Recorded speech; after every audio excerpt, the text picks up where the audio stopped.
And welcome to SpartanMag Live. My name is Jim Comparoni, publisher, SpartanMag.com. It is Saturday night. Tough day at Spartan State. Today, Michigan State, as you guys all saw, just an aggravating 38-27 victory. Those of you that are Michigan State fans, I feel you. I know it's not, whoa. It's not supposed to look like that either. Hold on a second. This is a mess.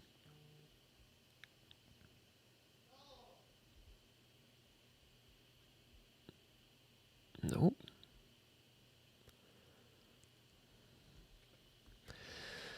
All right.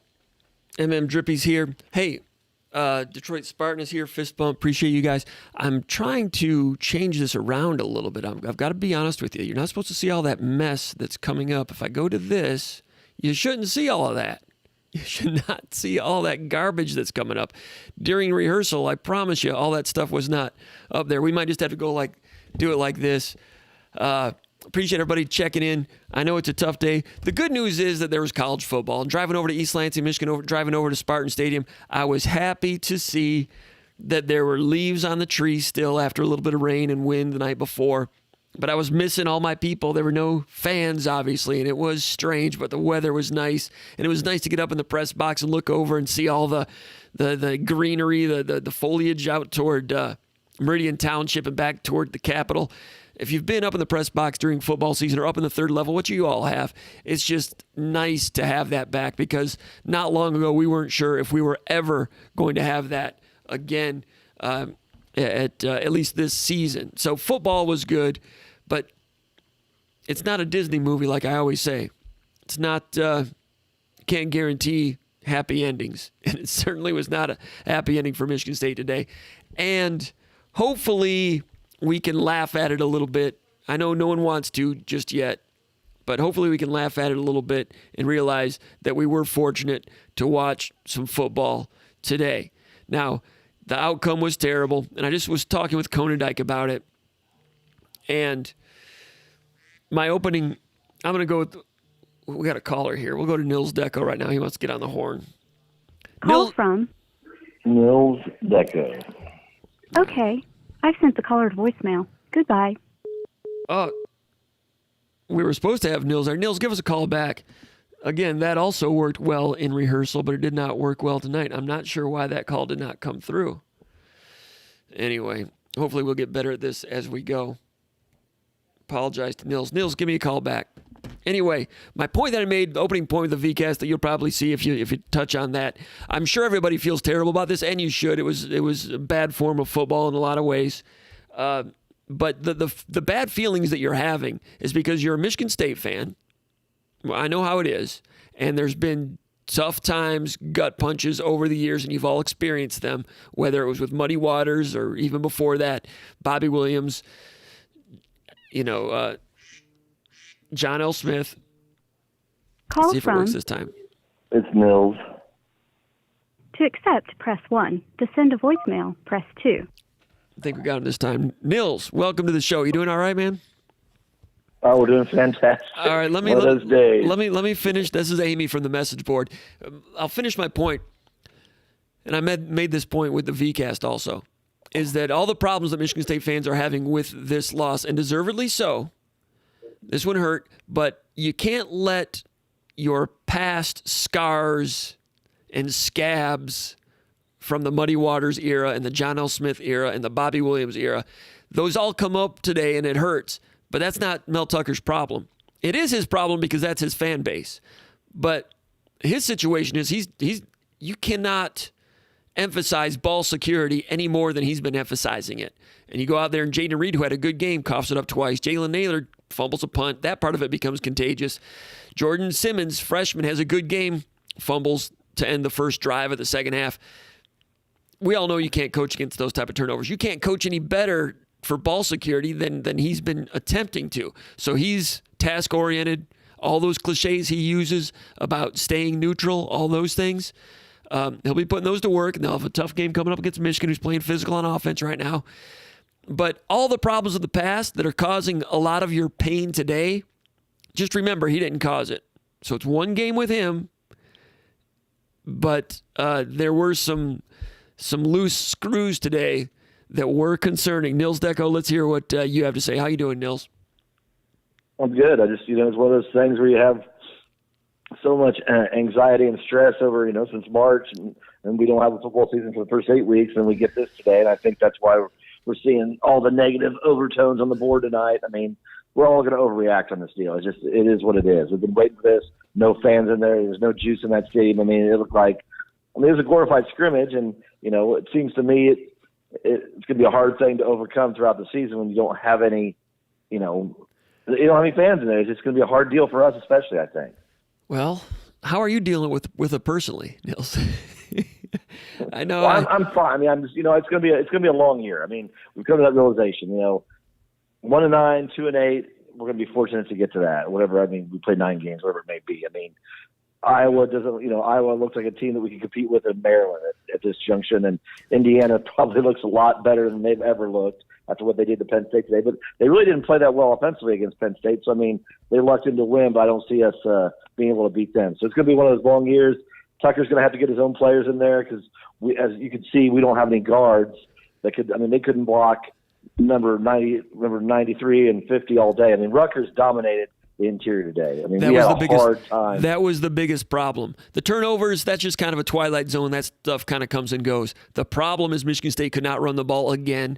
I was anticipating the offensive line being better. I do believe Kapilovic is a good offensive line coach. I do believe this is a good strength staff, and I do believe these offensive linemen have a lot of experience. I thought that could all add up to a much better offensive line play. Tucker says he wants to be able to run on his own terms. He admitted after the game they were not able to do that. He was troubled by that, and he should be troubled by that.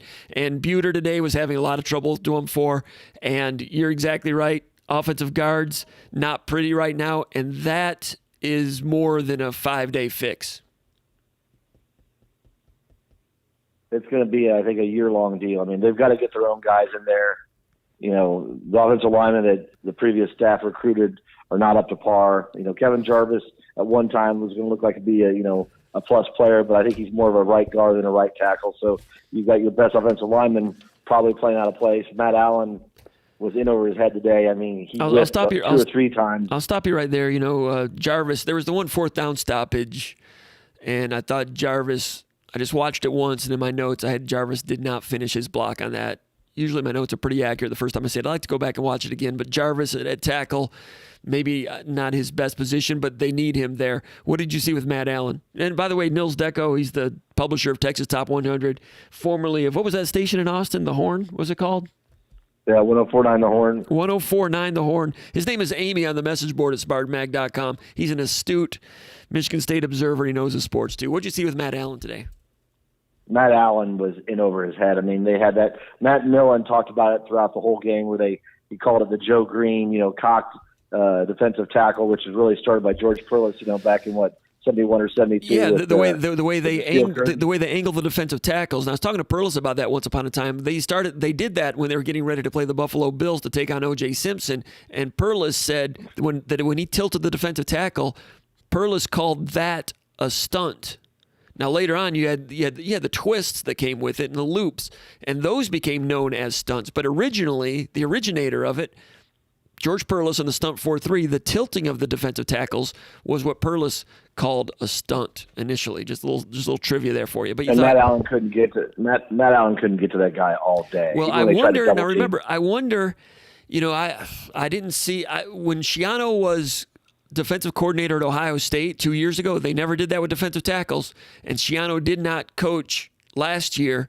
And frankly, I don't know who their defensive coordinator is this year, and I don't know if tilting the defensive tackles is something that they've done. I don't know if that's something that Michigan State prepared for. When you see something like that, it's just like Perlis devised back in 1973 or 74. The center didn't know how to take that on. And today, I think Michigan State, on Perlis's plot of territory, got taken back to the future a little bit today. I'd like to know whether the offensive line had anticipated that at all. And that's what you get in game one sometimes. That had an impact, huh? I thought for sure. I mean, I thought all day long that was the issue because Michigan State could not run the ball inside. And, Old Tuck just posted about the running back stable, and Konendijk and I talked about it over on So Tom Coyle saying that Comp's really covering for Allen. Well, I've not watched it that closely, and maybe Matt Allen was that bad. You did see it, but when I'm at the game, I'm watching the defensive backfield. I'm not really watching what's going on in the box until the play is over. Then on the monitor, I'll watch the replay and get a feeling for it. But obviously, Michigan State not running inside, and people were getting beat. One or two times when I noticed it, Buter was getting beat by Dumfour. I'll take your word for it that Allen was struggling. I'll have to go back and watch it again. But Tom Coyle, believe me, I'm not covering for Allen. If he was getting beat, I would come out and say it. Go ahead, Nils. Well, that's about all I have. I think, if you look at it, that, Samac came in. I think there were a couple series when Samac came in and played center after. Call from Eric. To accept, press 1. To send a voicemail, press 2. I'll accept it. I hit the buttons wrong here. Eric, is that you? I think I dropped Nils. Nils, you can call back later. We're going to move you down the couch a little bit. I was trying to put the next caller here on hold, but he's going to come in anyway. Eric, where are you calling from? For Pontiac? Calling from Beverly Hills, Michigan. Beverly Hills, Michigan. The home of Jaden Mangum. Hopefully a lot of those recruits. Yes, sir. Birmingham Groves, right down the road. All right. What's going on, Eric? Thanks for calling in. Listen, Jim, Yeah. I appreciate everything you do. Yeah. I love watching you on SpartanMag Live. My expectations for this year were very, very low. Okay. I think everyone's were. Yeah. I just wanted to see a lot of fight. I wanted to see an organized sideline. I wanted to see some scheme. And honestly, I feel like they were not even able to clear that bar. Maybe I'm emotional right now, but the penalties, the fourth down play calls, the turnovers, it just seems like even the low bar that I had for them going into this game, they weren't able to clear it against the worst competition in the conference. Yeah. I think that's what kind of has me fired up. Like, where do we go from here? Whoa. I understand it, man. I understand the angst. The turnovers, okay. I had a problem with the fourth down when Michigan State had cut it to 28-20, had momentum going. 4th and 2 or 3 down there after Beasley caused the strip sack. I'm thinking kick a field goal there, cut it to 5. You still have momentum. Kick it off to them. Make them go 80 yards for a change and play defense. Instead, they go for it. Tucker said after the game he wanted to be aggressive. He felt like he had some momentum going.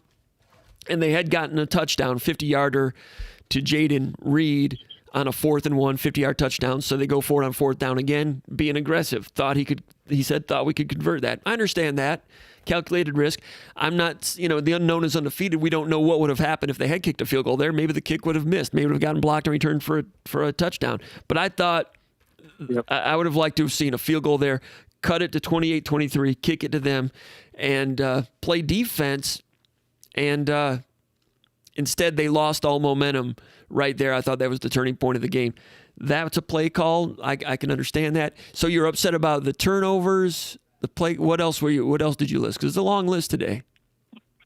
Yeah, I wanted to see a fight out of the team, and it feels like they were so kind of just disorganized. I didn't see a lot of fight from the sidelines. I'll stop you. I'll stop you right there. Disorganized on a few things, I would give you that. But lack of fight, I didn't detect a lack of fight. I thought they came back, and when they'd cut it 28-20 and got that strip sack, I'm thinking to myself, okay, they're going to rally. They're going to win this game because Rutgers is going to turn into Rutgers. I thought the fight was okay. Now, I'm way up there in the 4th level, so I'm not really in tune to that. You may have seen more if you're watching it on television, but you saw a lack of fight? You felt? You know what? I guess I'm holding them to a standard of the D'Antonio team where it seems like the mistakes were lower. There's a little bit more intensity, especially on 3rd down. You saw a lot of 3rd down conversions, a lot of penalties. I think that's what kind of got me riled up a little bit. Especially from Mel Tucker, I just didn't see a ton of I don't know. Maybe I was expecting too much from him from the sideline. I didn't see it, and I didn't feel it, and that's just kind of where I'm at. Okay, I hear you. It was interesting to watch Mel Tucker's sideline demeanor. He was very positive, doing a lot of clapping, even when they were down by 13 with 3 minutes to go. A lot of clapping. So that, Tom Crean used to get criticized for that. Is that a process thing? I mean, Saban used to do that too. He'd clap but he would clap if the defense held and forced a field goal coming off the field. They lost a game, expensive loss, really hurt some of the currency in terms of belief and confidence in the program, which probably isn't fair to a first-year coach, but because of Michigan State fans concerned about everything, I can see why one loss means so much. Obviously, for him, it's day one of a 5-year process. So he always preaches about staying neutral and all of those things. So losing a game seems like the end of the season to a lot of us, right or wrong. To him, it's 4 quarters of football, get back to the film room. Problem is, you got a jumbo team coming at you next week, and if you're playing the 4-2-5, they're coming after Shaq Brown in the slot. Right, and I understand that. I think the fact that it was against Rutgers really kind of has me, fired up. If it were against maybe a higher level team in the East or even in the conference, the fact that it was Rutgers, I get it. We played that poorly against probably the worst team is kind of where, I kind of get frustrated. But I guess my last question, and I'll hang up and listen. For you, I guess, how much of this game against Rutgers was, Mel Tucker, and how much was it kind of the situation he was presented with, kind of a slow run up into COVID, maybe some bare cupboards? Kind of, what's your take on that? I appreciate it, Jim. I'm going to hang up. All right, man. Well, great. Thanks for calling. But also remember that, Greg Schiano had the same run up. He was hired earlier. What Schiano did a good job of is his guys didn't fumble the ball, and they were going for the strip. So that's something I know Michigan State has been talking the importance of ball security. Have they been doing enough to create turnovers? They've been talking it. Last year, that was a big deal with Chuck Bulla, and they did force some turnovers last year. Now, Chase Klein had a real nice turnover, and Shaq Brown had a nice interception. And the thing I liked about the interception... To accept, press 1. To send a voicemail, we don't know who this is. We're going to accept it and bring him in anyway. But before we get to the caller, Shaq Brown on the interception was a good play. Michigan State had been playing a lot of man-to-man, and they were showing press on that one. And on that one, Michigan State dropped into zone. It was cover 2 on the field. I don't know if it was cover 2 on the boundary or not, but the quarterback was expecting a little mini curl over the middle, and instead of going with the slot receiver, Shaq Brown sat down with a sit-down receiver, got the interception. Should have been a pick 6. Illegal block by Chris Jackson at the 15-yard line. Otherwise, it's a 21-14 game. Michigan State gets stopped, kicks a field goal, 21-10, lose some of that momentum. But, in terms of turnovers, Michigan State gets 2 takeaways, I think. In most games, that might be acceptable. But your question was, how much of this was Mel Tucker? I mean, it's his outfit. They're not all his players, and you'll hear that a lot. But Jaden Reed looked good. Those 2 turnovers. Jalen Naylor looked good on the 1 touchdown, dropped a punt. Jordan Simmons looked good, fumbled it in the first drive of the second half. It's got to be maddening for Mel Tucker. We're all going to blame him for this loss, of course, and he feels terrible about it, but he's not coaching him to do that. You can blame him for the choice to go for it on 4th down and not kick that field goal, but also give him credit for going for it on 4th and 1 and getting that 50-yarder to Jaden Reed. But it's going to get tougher next week. All right, let's go to the unknown caller from Parts Unknown. What's going on, man? You still there? Go ahead, give us. Hello? Yeah, who is this? My name is Hitman.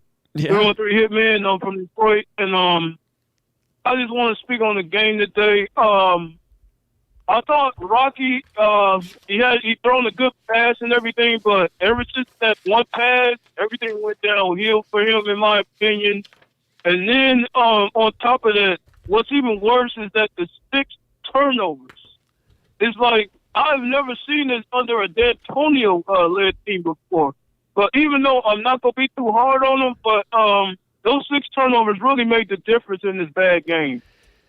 I'm going to leave it at that. Hitman, it was actually 7 turnovers. You probably turned off the TV by the end of it, but Rocky threw 1 more at the end, which was understandable because, you're down 2 scores and you just throw it in a crowd because that's what you do at the end of the game for your 7th turnover. But you're not going to win any games with 7 turnovers. And Lombardi said that after the game. He doesn't know of many of any teams or any team that's ever won a game with 7 turnovers. And you're not going to win. I mean, we can just like stop the analysis right there on that one, I would imagine. What else? What else you got, Hitman? You're from the 313? You still there, Hitman?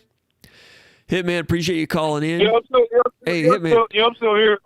The thing of it is, to me, is that I can't lay it all on Mel because this is his first try. Yeah. Even though he has to do a better job with adjustment on the next run. He has to do a better job of that adjustments. Well, I've never seen a team get 38 points on 276 yards of offense.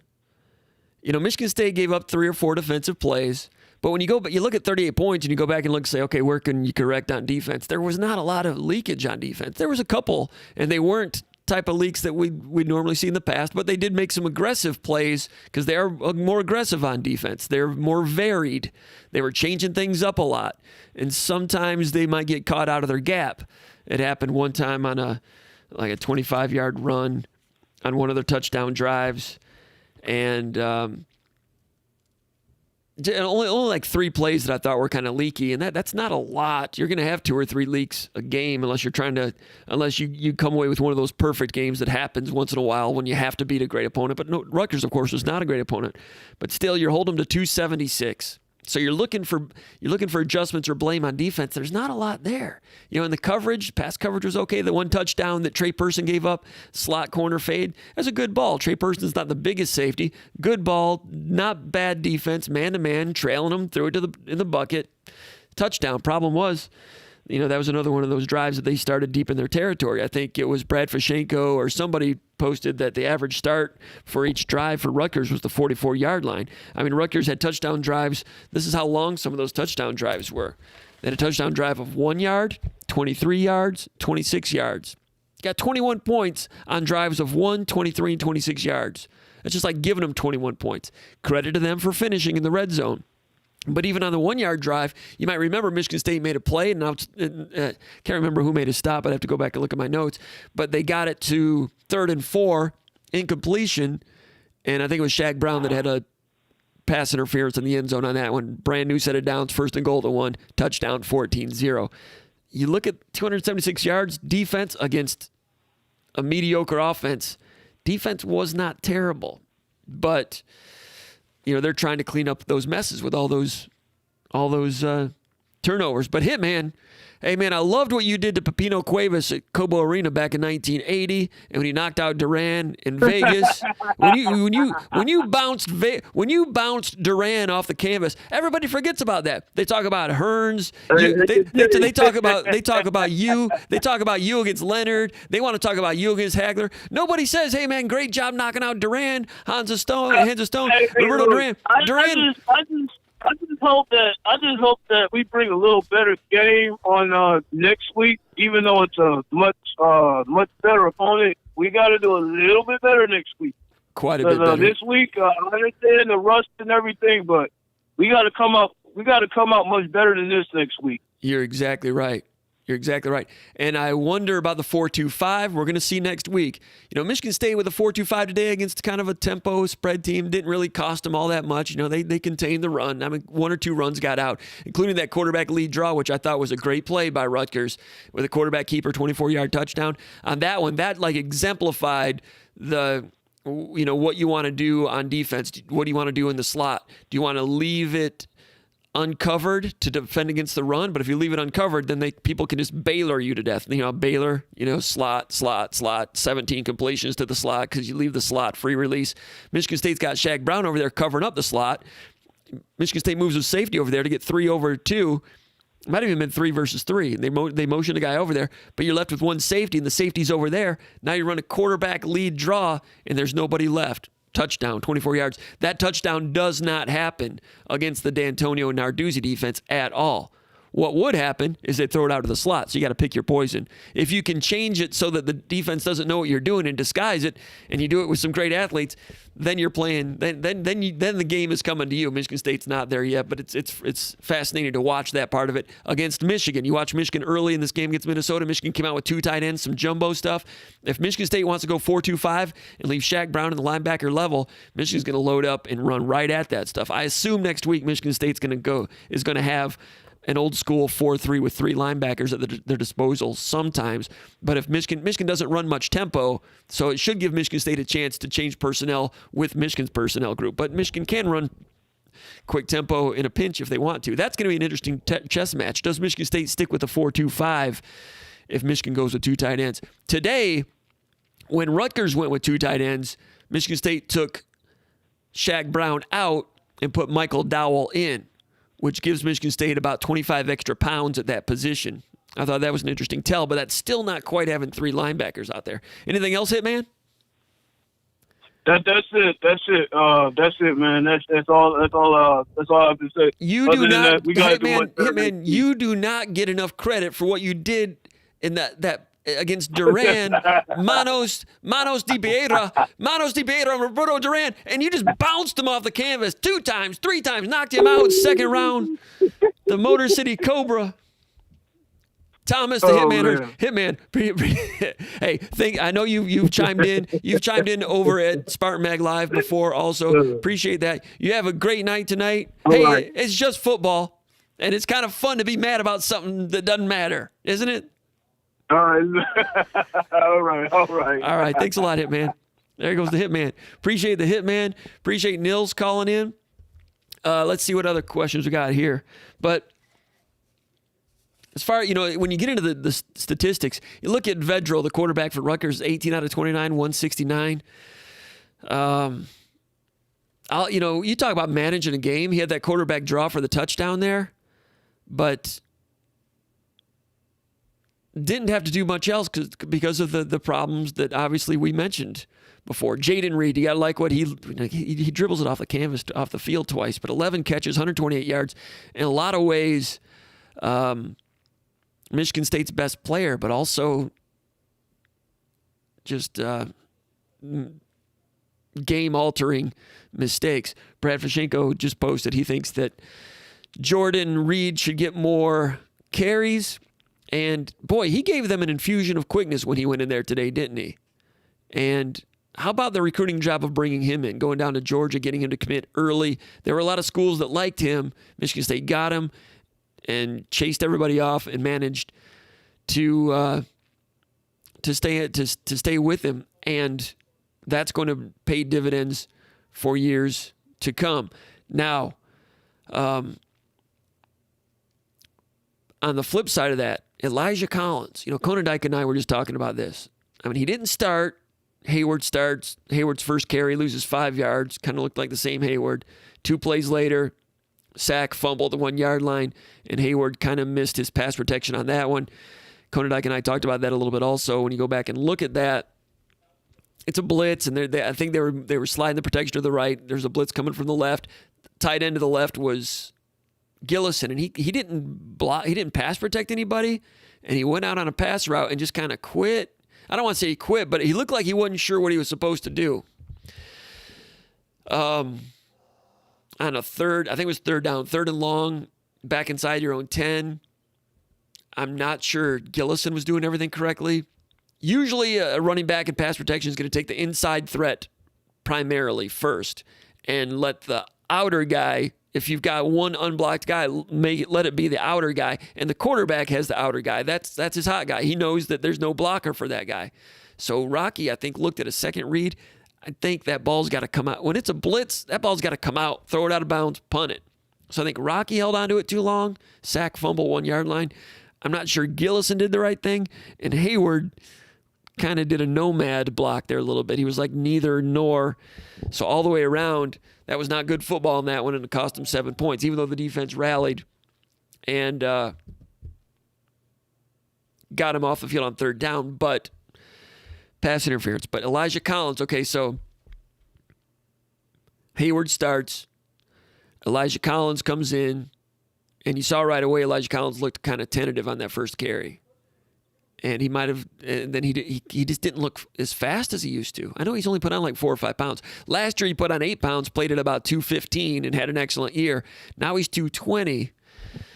He didn't look fast. And then later there was a pass protection error on a sack where Elijah Collins like barely got involved.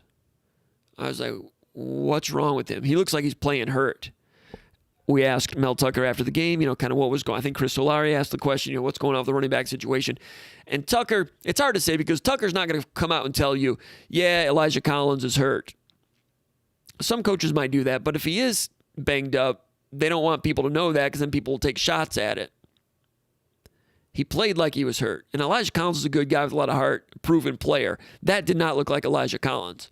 So I'm not blaming him, and I'm just going to wonder where last year's Elijah Collins is, and I'm going to be worried about it for his sake and Michigan State's sake on that one. So Simmons comes in, looks pretty good. No Anthony Williams, not sure where he was. Brandon Wright got the first carry of the second half, lost 2 yards. That was a big problem for Michigan State. Too many negative plays. I haven't counted it out, but so many negative yardage plays on offense among other problems. So give us a call if you want to join this show, join the fun. Even Nils, if you're still out there, you can call back. This is not one of those shows where you can only call once. Because Nils was on and I accidentally dropped him. But you can call back if you want. Let's go through the chat area here, see what kind of other questions. Old Tuck says, did we blitz the Mike as much as it seemed? Never got home, but caused some runs to get free. Inside linebacker blitzes, there were several of them, probably about the same amount that you saw in recent years, different types of them. But there was one play when they blitzed, and it got out for a 25-yard run. I thought that Antoine Simmons had a gap error on that one. That was during a touchdown drive. They only had 3 runs that get out for more than 10 yards. One was the quarterback lead draw, and then this 25-yarder, which was part of a touchdown drive. Let me see if I can find it here. Here it was. It was at the end of the half. It was right after Michigan State cut it to 21-20. You might remember that Rutgers came down and scored near the end of the first half to make it 28-10. A very damaging drive for Michigan State's chances at that point. 28-10. The other problem with that is they had a long kickoff return. And I don't think it was Crookshank. Some other dude returned it to like 30 yards to the 47-yard line. So you got that 53-yard field. Long kickoff return. Michigan State had just cut it to 21-10. Long kickoff return. Michigan State loses a little momentum there. Then on second down to one of the 43-yard line, it was one of those blitzes you were just talking about. You're asking about inside linebacker blitzes. Michigan State did blitz. I don't think Simmons was one of the blitzers. It might not have been an inside linebacker blitz, but there were moving parts there with a blitz and maybe a stunt in there.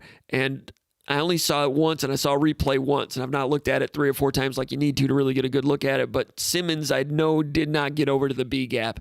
I assume that might have been that he was on the move in that direction, and he kind of got cut off.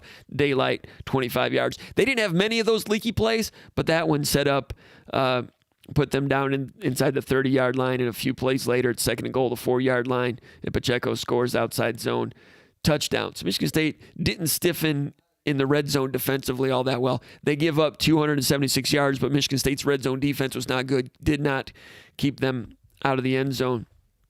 So let me see what other questions we have here. Let me go back to the top. Fashenko's here. Mr. Boneman's here. We got a caller coming in from Atlanta, Georgia. Call from Young Feezy Baby. To accept, press 1. To send a voicemail, press 2. All right, we got Young Feezy Baby calling in from Atlanta, Georgia. Young Feezy Baby, I appreciate your youth, but you probably aged a little bit today, a little bit more than you planned on aging. Am I right? Yeah, no doubt, Jim. I'm in Oxford, Mississippi, so I got to watch a couple stinkers today. Ole Miss today and Michigan State. Who did Ole Miss play? Auburn, and they definitely had chances to win that game, and they blew it with some sort of questionable coaching calls. That sounds like an interesting one. I was oblivious to the. You guys can see the tape on that. I was oblivious to the College Football Nation today because I was there. We all had our masks on, and things were just out of kilter and out of sequence and out of routine a little bit. And then that game started, and it was just crisis management from the beginning, and I was just focused in on the game and watching replays of Michigan State games that the rest of the college football nation I was oblivious to. I didn't know that Notre Dame was beating Pittsburgh 45-3 till a moment ago. But Ole Miss Auburn, that sounded like it's a pretty good one. But at least you're in Oxford, Mississippi, where they got some pretty people down there. So you got that going for you, which is good. Yeah, I suppose. With regard to our game, I think everyone needs to sort of take a page out of the old, I think one of the people that covers Green Bay is named Aaron Nagler. They got a good Packers podcast. I think one of the things that they always say that I think applies to this team, especially with, the circumstance of this season is, look, a lot of ball game left, folks. We have a lot of ball to play with limited prep. I think everyone needs to take out a page out of sort of Aaron Rodgers' book, that RELAX, just relax, and let's see what this guy can do with sort of the situation that he's sort of faced. I mean, obviously it's a lot of money to give to a guy, but with the offseason that he's had, I just don't think it's fair to judge him on this. I mean, let's be honest. We were in a game with this team with 5 turnovers. If we had kicked that field goal in the third quarter, or the late third or early fourth, I mean, we're in a chance to take that down to a 1-score game and be in the game. So I think with sort of the lack of execution in terms of the player personnel, I think, to take that under consideration, 5 turnovers and we're still in a game. I mean, the amount of turnovers is bad, but that scenario is not bad. I got you on the relax thing. The thing is with the Packers, it's a 16-game season, and you've got, like Aaron Rodgers year after year after year. It's just it's a slower roll in the NFL. You know what I mean? Here, like I said at the outset, the reaction, the emotional reaction from a lot of Michigan State fans that we're seeing on the message boards is due to past experiences caused by other coaches and other players that Mel Tucker had nothing to do with. Now, I know Mel Tucker felt bad. He was saying, we expect to do better than this for the fans. He's looking at it as one game, turnovers. A lot of things could have been different, but you can't blame, when Michigan State blew the lead against Notre Dame when John L. Smith was head coach. You can't. You have to make sure that those old past emotions are not clouding your thinking today after seeing this. And this was not good. I completely agree, Jim. But that does happen. I think the reality is, I think that's a natural. Under the circumstances of being down 5 points with 5 turnovers on the board, it could have been worse. It wasn't ever to the point where it wasn't a winnable game until the absolute end, where I believe we were down 18 with the time crunch. And it will be worse if that happens against better teams. It will get worse than that if it continues to happen, of course. No doubt. It obviously just can't repeat itself. But the reality is, first game, limited prep. It's hard to sort of throw the coaching staff under the bus. Obviously, there were some questionable personnel decisions, in my opinion, and questionable play calling, especially with regard to that point in which they could have potentially been down 5. But the reality is, I think, even with a 5-turnover game, it wasn't a game in which we couldn't have still won at that point, And I think the reality is if we do get to 3 there is a good chance that we do win the game. I think you're right. But I think just circumstance of the game, in terms of the execution, ended up making it an unwinnable game. And I don't think necessarily, the board is obviously, putting on this coach in terms of the team sort of seeming to be unprepared. But, I mean, those minor execution flaws in terms of the turnovers, especially like the tackles where essentially we're coughing the ball up in a one-on-one tackle situation, we cleaned that up. And I don't even think obviously I don't think we're complaining or the board's complaining to the extent it is today. Those are positive takes. And I think that's all true, and that's measured against a Rutgers team that hadn't won in a long time. And this Rutgers team was fired up, excited to play for the new coach, an infusion of some transfers. So it wasn't last year's Rutgers, and they knew they weren't last year's Rutgers, and they came in bright-eyed and bushy-tailed, and all of a sudden they had a gift of a 14-0 lead. Well, they earned that first 7-0 lead on that drive, and their D-line was good. And I think I might have said this earlier, and I said it in the VCast. I apologize if I'm repeating myself. But in the pre-snap read at SpartanMag.com, I mentioned looking at Rutgers and what they had coming back and some of the talent coming in and the quarterback situation changing from last year, that I said I would not be surprised with the new coach coming in. I said there was a good chance they would have a first-year bump similar to what Purdue had when Braum first came in.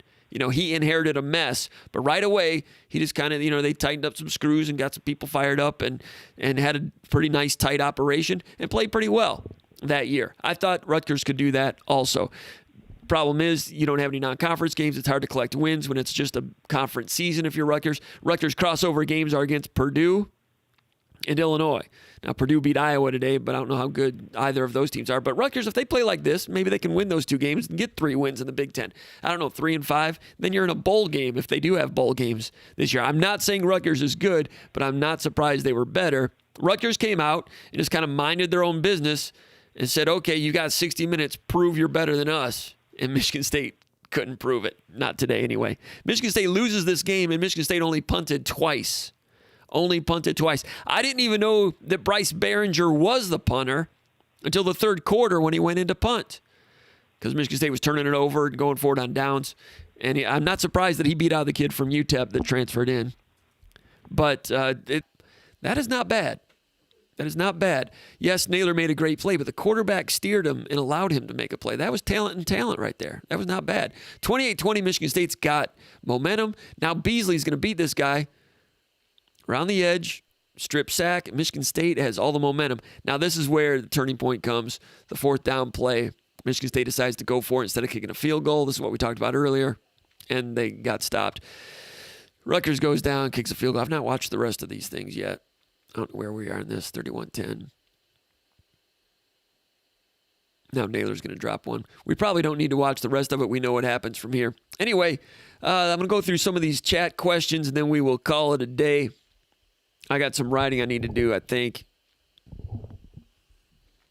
Brad Vashenko worried about recruiting. Yeah, and Michigan State's going after Rayshon Benny. And Benny's pretty excited about a lot of things in Michigan State right now, but that stuff today didn't help a whole lot. But what do we have here? Drippy drinking some grape juice, good for him. Garden Tonona. Every team has no fans in the stands. That's only an excuse. I agree with that. Mr. Bowman says the O-line sucked. I cannot argue with that. Smitty Rock says Jordan Simmons is promising. Old Tuck says pass pro was not even good. That's been okay past couple of years. That's a good point. Offensive line couldn't run block today, but in past years, offensive line pass protection's been good. Today it was it bad? I mean, you had the problem with the sack at the 1 yard line, not really on the offensive line. Might have been on the quarterback and the running back, maybe the tight end, I'm not sure. A couple of pressures and sacks here and there, but I didn't think against a mediocre team the pass protection was all that bad. But next week against a very good defensive line, Michigan's got a good defensive line.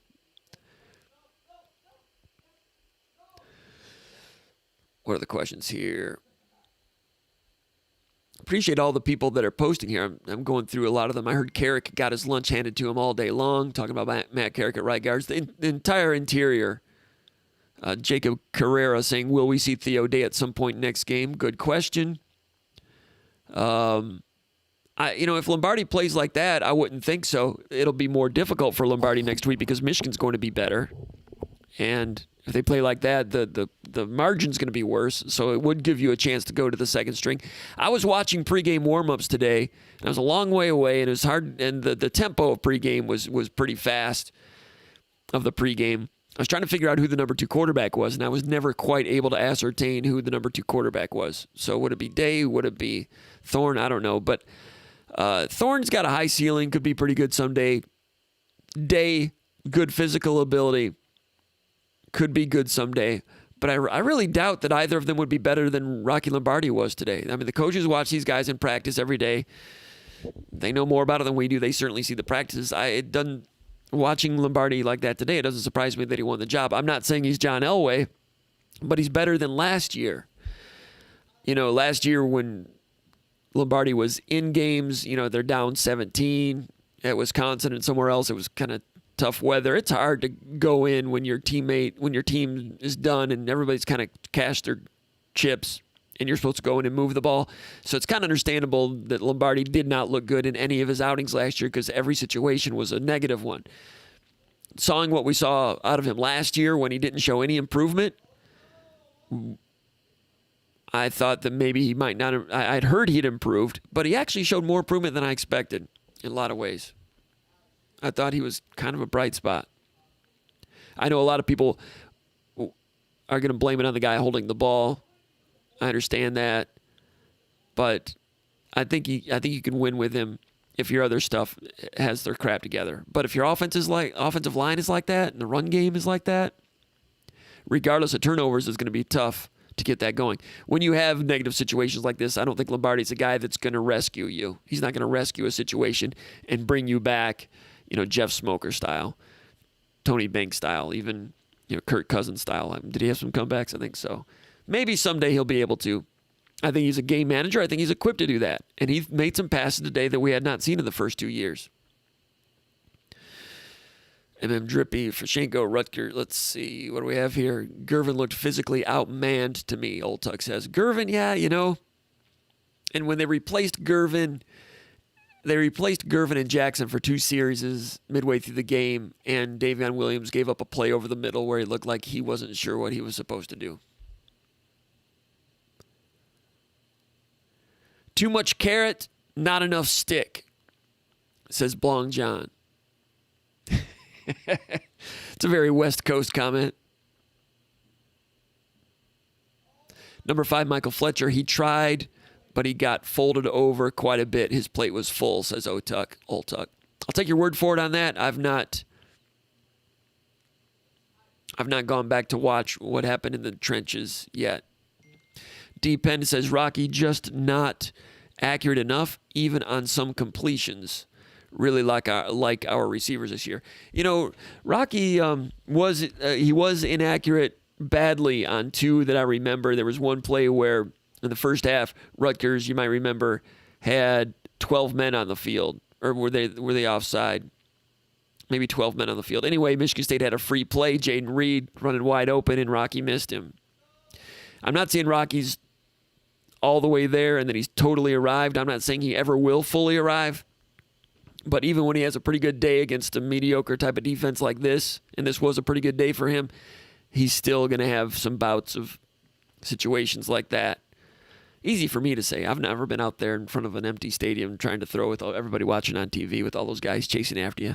But he missed that one, and he's going to miss people like that. He's not going to be a guy that, like, if you make a mistake, he's going to kill you. If you make a mistake, he might let you survive. So that one he missed, and there was one against cover 2 in the cover 2 hole when all of a sudden he was open. He reacted quickly, got rid of it quickly, but sailed it out of bounds. Just a quarterback missing his spot. That being said, there was one stretch where Rocky Lombardi completed 17 out of 18 passes. 17 out of 18 passes. And at that point, Rocky Lombardi was 23 of 29. So you talk about him being not accurate enough. So you depend, you're a friend of mine, but apparently you wanted him to be 29 out of 29 at that point. It's not going to happen. I think he's good enough if all the other components are in line, but I'm not sure all the other components are in line. Smitty Rock says $5 million should beat Rutgers. I don't know what you're talking about here. Drippy says we paid him that money to build on a program, not take over and win. Drippy says I hate the new basketball uniforms. I've not seen the new basketball uniforms. You got me concerned now. Old Tuck says Millen kept talking about Rutgers slanting defensive linemen. Yakini Allen was doing that in 1991, for God's sakes. Slanting. Super chat. We got D-Pend. Still talking about Rocky. So I don't have my bell over here, but thank you, D-Pen, for the personal sponsorship. Really appreciate that. That was a long time ago. Just now getting to it. I really appreciate it. He says Rocky is our best, just not accurate enough. Receivers looking very good except for the turnovers. Receivers were looking pretty good. We did not hear about Trey Mosley, how he looks health-wise, and I'm not sure Mel Tucker's a guy that's going to divulge a whole lot when it comes to health. But Rocky, yeah, right now I think Rocky is their best right now. And he might not look very good next week against that defense. But I'll say it again. I thought that he played like a quarterback that can give you a 7-5, 8-4 season. And he's a junior. He reminds me of Nate Stanley a little bit as a junior. He turned out to be okay at Iowa. Some of those passes were okay that we went after. Old Tuck says new basketball uniforms are sweet. I'm glad to see people having basketball conversation. Are we there already? 0-1 and people are basketball? Maybe. Izzo is going to be available for a press conference next week, and players are going to be available for a Zoom press conference also either Monday or Tuesday, and I'm hearing Joshua Langford will be available for a press conference, so we will be hearing from Joshua Langford early next week.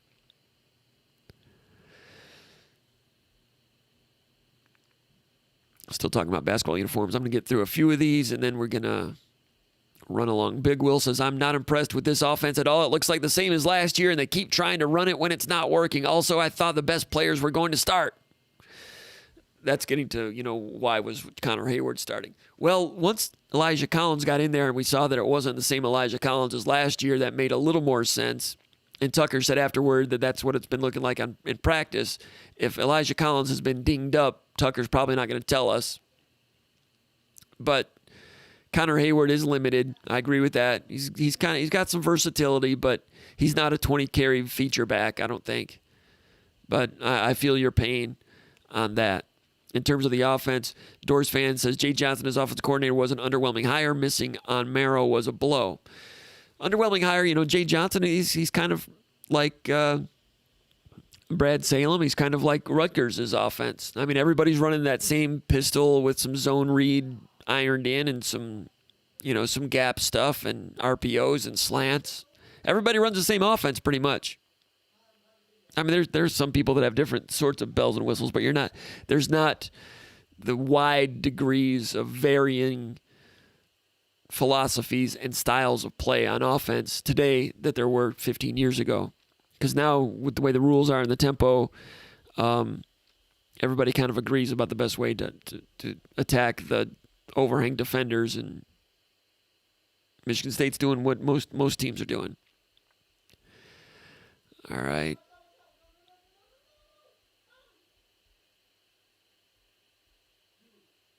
All right, Big Will says, if I were Collins, I would hit the portal. Him not starting and not getting any playing time is a joke and is an embarrassment. Big Will, I appreciate your opinion and contribution, but go back and watch it again and tell me if you think Elijah Collins was a step slow, and then watch him on that pass protection that he erred on. I thought that was kind of concerning. So anyway, we appreciate the people that called. Appreciate all the posts. Tom Kelly says Piegler is going to have some work to do to try to keep his running back room together. Anthony Williams, no touches. Collins may be passed over. Interesting observation. And I don't necessarily argue with you. Ramiro says, how is it still sunlight back in Michigan? Magic. Brian V says, Rocky did some good things, but yes, he needs to feel the pressure a bit better. I imagine that comes with more experience. Good points. Tom Kelly's got it figured out for the Brez Prez. It's a photo. It is a photo, ladies and gentlemen. This is an old photo. Look at that furniture. That's furniture from the 80s. You got the Spartan S on the side of the chairs there. So this was probably during this is a photo of Spartan Stadium a couple of refurbishments ago. This is probably the area where maybe the coaches' wives and families would watch games. What's a photo of that? So I'm just kind of faking it like I'm at the stadium still. We're only allowed to be at the stadium for like 3 or 4 hours after kickoff, after the last play. Then they whisk us out of there.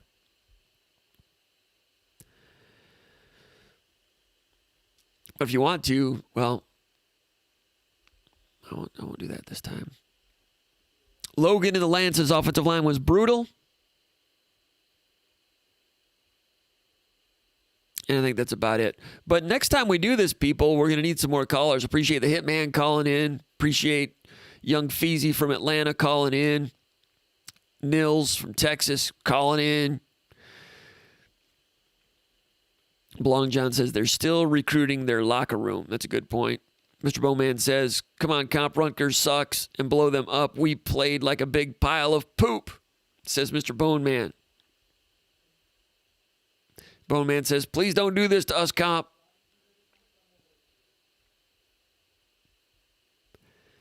I'm doing my best. I don't know what I'm trying to do.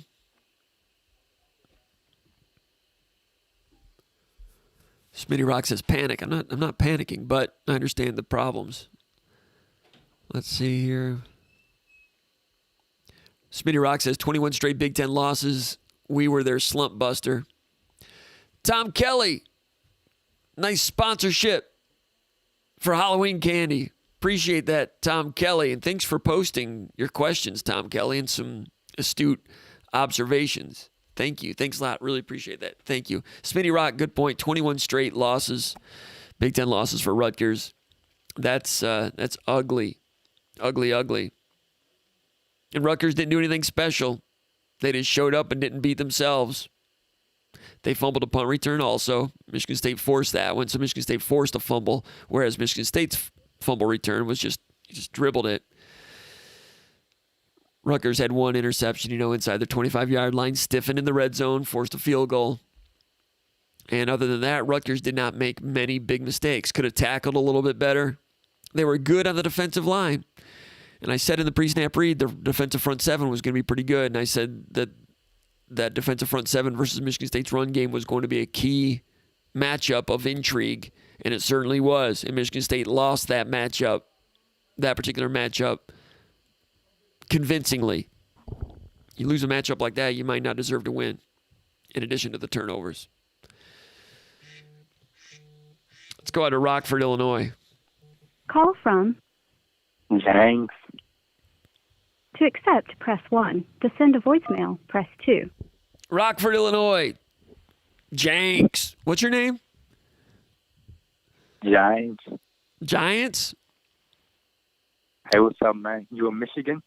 Yeah. What do you have any questions? Do you got any thoughts today about Big Ten football? What about that guy Joe? I don't know where Janks was going.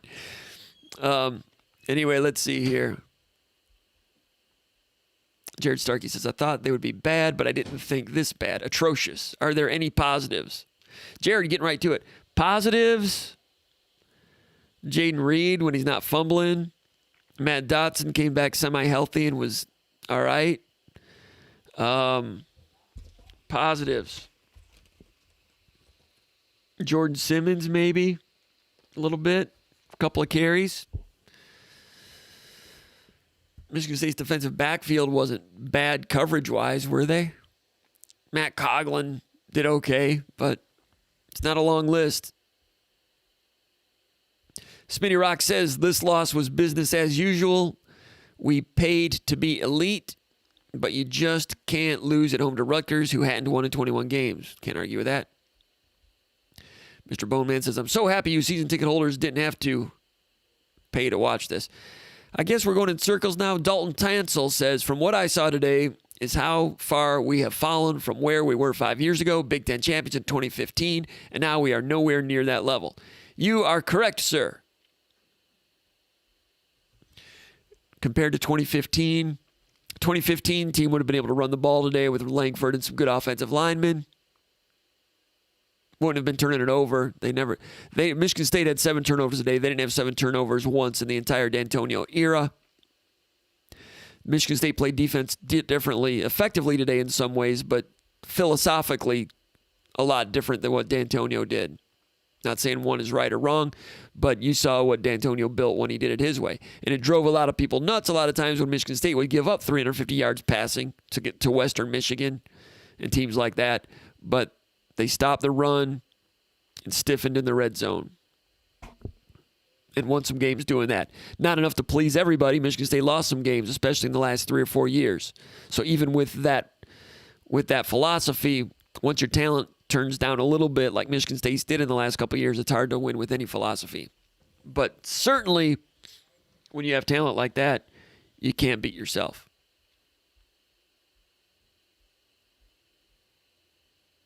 Detroit Spartan says D was the softest we've seen in several years. I understand what you're saying about softness, but again, they only gave up 276 yards. Had short fields. Now, that being said, it's hard to get a lot of yards when you have short fields. I'd have to go back to look to see how many times Rutgers punted. That'd be an interesting one. Let's see if we've got the stats here. I don't think I've got the stats. I did have the stats a moment ago, but not anymore. I'll look that up some other time. We're going to look out. I'm not sure what happened here.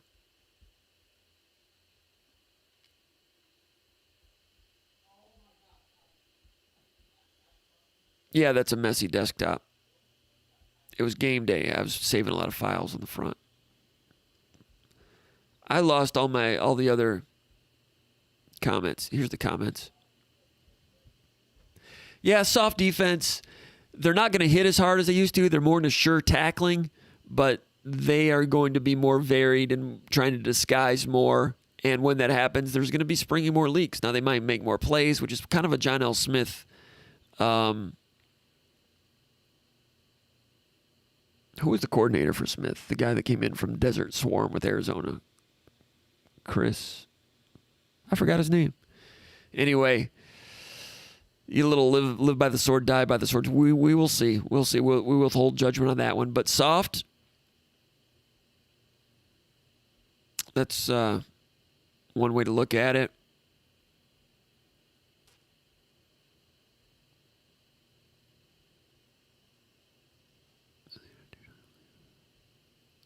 Okay. So they were planning to play all three quarterbacks if Michigan State had a 2-touchdown lead in the second half.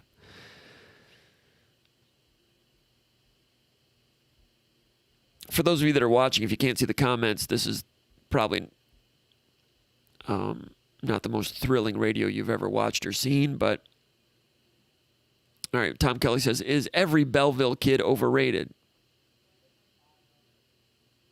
Well, Belleville has just come on the scene lately as a football high school power, so let's wait and see on that. But Devontae Dobbs, or wait, he's not. He wasn't. Anyway. Terrence Gibson Cop, did you think the 4.25 gave us more speed covering the slot? I thought we looked a bit slow. Yeah, like the highlights we were showing, it gives Michigan State a pair of legs out there in the slot to take it away so it's not a free release, pitch and catch, easy access pass, the way it's been against the Narduzzi, D'Antonio, Tressel quarters zone most games. So Michigan State deployed more manpower out there, which led to leakage up the middle a few times against the Rutgers team that is not very explosive. If you have leakage like that against more explosive teams,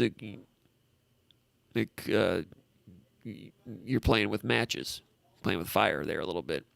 So speed, yeah. I mean, Shaq Brown's in the slot. He's going to be quicker than Antoine Simmons was last year. And Antoine Simmons played pretty quick in the slot last year. Michigan State was not lacking a whole lot by putting a linebacker in the slot last year. So, not sure.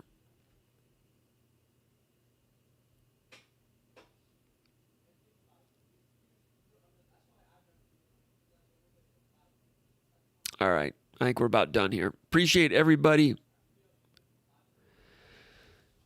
Young Feezy Baby is saying, do you have the yak stats for Naylor and Reed? No, I do not. The yards after catch for those guys. And they're pretty good at that. They had some shake to them. Both of those plays. We've got one more call coming in from Cincinnati, Ohio. Hello. Did I answer too quick? Hello? Anyway.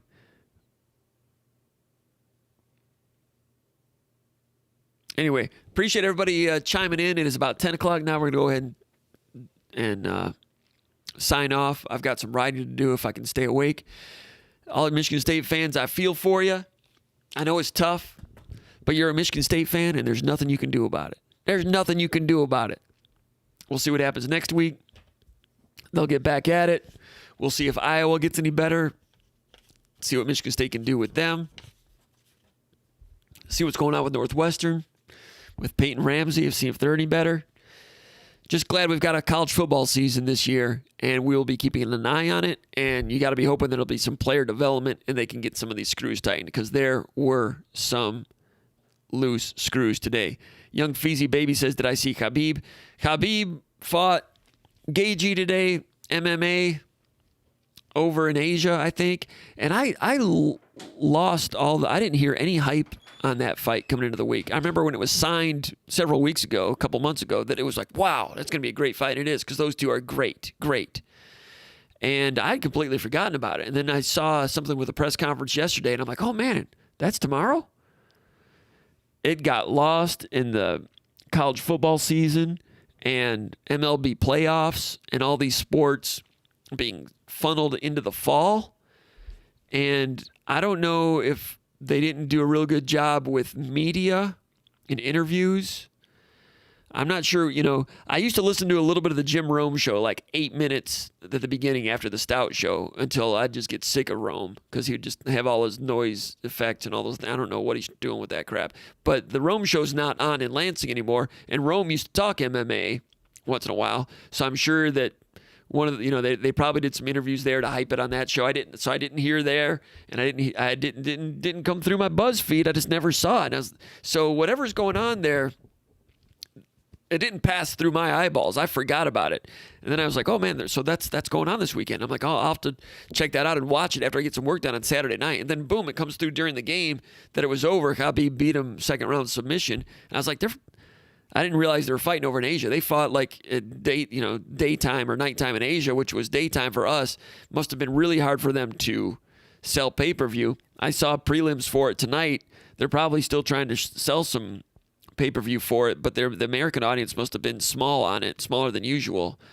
Maybe they sold a lot over there. I don't know. But that thing, the way it was promoted, that was way under the radar for what, competitively was arguably one of the great MMA matchups ever. I know Khabib against Conor was a big to do because of the personalities, but it kind of went off the way a lot of people thought. And Conor rallied like in the third round, but Khabib was in control of that thing. It wasn't that difficult for him. This one, from what I read, Gaethje was coming out with the low kicks and did a real great job at the beginning, but then allowed one, was a double leg takedown? I don't know what it was, a deep takedown. And Gaethje was an excellent college wrestler, but apparently Khabib got that takedown, transitioned quickly to a triangle, choked him out, over. That's the great thing about Khabib. You make one mistake, it's over. He chokes you out, which I got a lot of respect for. Then Khabib apparently retired afterward, and he says he's done here, meaning that UFC. I wouldn't be surprised if Khabib somehow gets aligned with some other type of promoter. Depends on what his contract